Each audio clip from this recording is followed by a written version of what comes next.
என்ன லெவின் 2 நாளா ஆளே காணோம், ஸ்கூலுக்கு வேற லீவ் போட்டியா? ஆமா தாத்தா, லெவினுக்கும் அவன் ஃப்ரெண்டுக்கும் இன்னும் பிரச்சனை தீரல. அதான் ஐயா லீவ் போட்டாரு. பிஷப் தாத்தா, எனக்கு திரும்பி திரும்பி ஒரே தவு தான் தாத்தா. கேள் சொல்லு. அவன் மூஞ்சி எனக்கு பார்க்க பிடிக்கல, முடியல தாத்தா. பின் எப்படி அவன் நான் போய் மன்னிக்கிறது? லெவின், உனக்கு ஒன்று தெரியுமா? நீ ஸ்கூலுக்கு லீவ் போட்டினா உன் ஸ்டடீஸ் தான் வீணா போகும். இப்போ உன்னுடைய பிரச்சனை வந்து அவன் உனக்கு விரோதியாக தெரியுறான், அதனால் அவனோட இருக்க பிடிக்கல, பேச பிடிக்கல, அவனை பார்க்க பிடிக்கல, அதுதான ப்ராப்ளம். ஆனால் கடவுள் என்ன சொல்லியிருக்காரு? உன்னுடைய விரோதிகளை மன்னித்து விடு, உன் பகைவரை மன்னித்து விடு. அதுதான் இயேசுனுடைய வார்த்தை. பைபிள் முழுசும் அதை பற்றி தான் சொல்லிகிட்டு இருக்கு.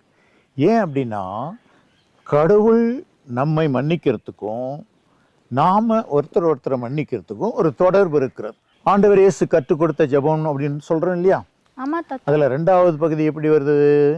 எங்கள் அன்றாட உணவை இன்று எங்களுக்கு தாரும், எங்களுக்கு எதிராக குற்றம் செய்வோரை எங்களுக்கு எதிராக குற்றம் செய்வோரை நாங்கள் மன்னிப்பது போன்று எங்கள் பாவங்களை மன்னித்தருளும். அப்போ கடவுள் நம்மை மன்னிக்க வேண்டும் என்றால் நாம் என்ன செய்யணும்?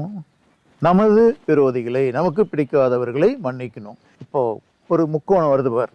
நான் உன்னை மன்னிக்கிறேன், அதை வச்சு கடவுள் உன்னை மன்னிக்கிறார், என்னை மன்னிக்கிறார். அப்போ அப்படி ஒரு முக்கோணம். இப்போ நான் உன்னை மன்னிக்கலை அப்படின்னா அங்கே ஒரு கட்டு. அப்போ முக்கோணம் நிறைவாகுதா? ஆகிறதில்ல. கடவுள் இப்படி சொல்லியிருக்காரு, நீ உன் சகோதரனை மன்னிக்காவிட்டால் நீ என்னுடைய மன்னிப்பை பெற முடியாது. காரணம் என்ன தெரியுமா? நாம் ஒரு முறை யாரையாவது ஒருத்தரை மன்னிக்கவே முடியாது, நீ முதல்ல சொன்னல, அவனை பார்க்கவே பிடிக்கல, அவனை விட்ட பேச பிடிக்கல அப்படின்னு சொல்லும்போது நம்ம சுற்றி ஒரு பெரிய இரும்பு வளையம் போட்டுக்கிறோம், அந்த கோட்டைக்குள்ளே உட்காந்துக்கிறோம். கடவுளே நினச்சாலும் நமக்கு ஒன்றும் பண்ண முடியாது.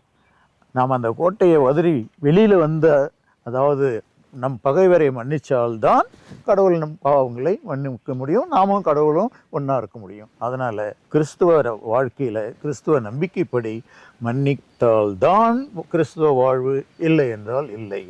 இதுதான் உண்மை. அதனால் எந்த கண்டிஷனில் இருந்தாலும் மன்னித்து ஆக வேண்டும் என்பதுதான் கிறிஸ்துவ போதனை. அதனால லெவின், இனிமே நீ ஸ்கூலுக்கு போகணும், அவனை மன்னிச்சு அவன் கூட ஃப்ரெண்டா இருக்கணும். லெவின், முயற்சி செய்து பார்ப்பீங்களா? செய்வோம் தாத்தா. God bless you, children.